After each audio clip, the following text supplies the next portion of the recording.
Vince is not here today, but Vince had a chance to speak with the guy who helped bring this all to fruition, what Harlan had started, essentially. So Harlan hired Ron Wolf as general manager. Wolf hired Mike Holmgren as his coach. And along with Brett Favre and Reggie White, they brought the Lombardi Trophy back to Green Bay. So Vince is off, but he did catch up with Holmgren to get his thoughts on the late, great Bob Harlan. As far as I'm concerned, you really could not ask as a coach for a better man. And what he did, I learned a lot from him on how to deal with people, and also just how to run an organization. And no, I can't say enough good things about him, and he helped me a lot. Do you remember when you met him first, Mike, in the process of you interviewing for the position, or was it even when you were interviewing? Yeah, no, I met him when I was interviewing for the position, but I have to say that's about it. You know, he was obviously he had put Ron in charge, and so we were going through the interview process. But you know, he's very cordial. I remember the smile. I remember his personality right off the bat. But during the interview process, I didn't spend a lot of time with him. Former Packers coach and Super Bowl champion Mike Holmgren is with us on WTMJ. And Mike, I would suggest that is one of the reasons that Bob Harlan was so well respected by those who worked for him. He had this reputation of, I hire good people and then I let them do their jobs and I stay out of the way. Well, you know, I would reassert that. I mean, he hired Ron, and he I think gave Ron that ability and that responsibility.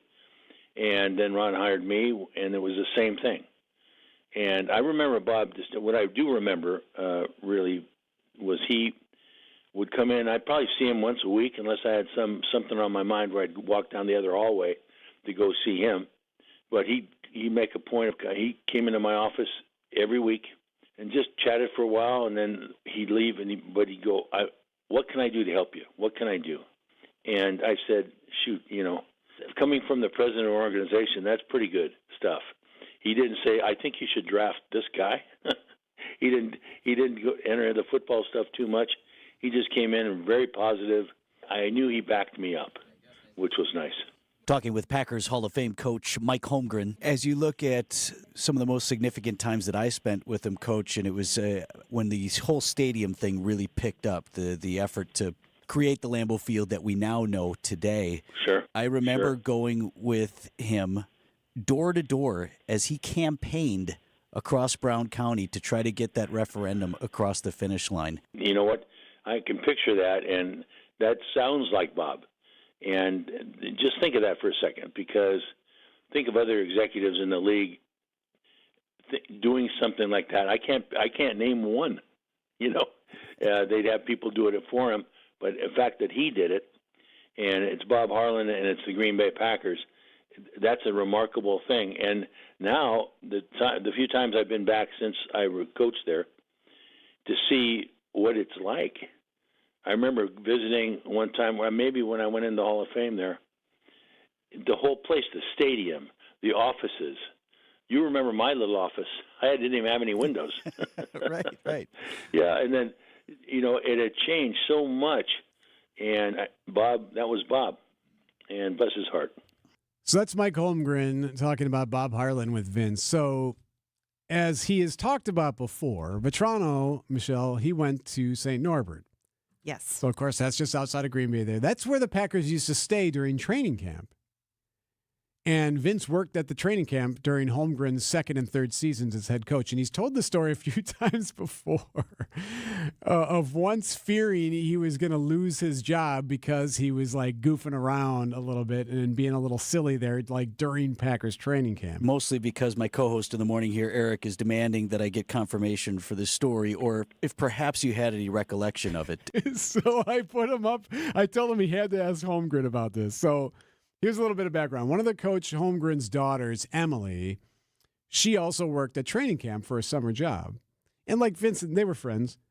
Vince tells the story that they were like buddies, and Vince was like goofing around one day with a bunch of the workers at training camp, including Emily Holmgren. And I'll let him tell the rest. It was made very clear to us at the front end of camp that this wasn't like some other camps, that it was a very business-like atmosphere. You were to say yes, sir, and hello, and move about your business. And that Coach Mike Holmgren didn't tolerate any goofing around. And I recall a particular situation where a bunch of us were off to the side and your daughter was in there. And I was holding court, as I am wont to do, telling this story, and I'm standing on a chair, and my arms are waving around, and I'm telling what I thought was a fantastic story. And I felt the glare of everyone else in the room move to the doorway, and there you were, just looking for your daughter to say hello.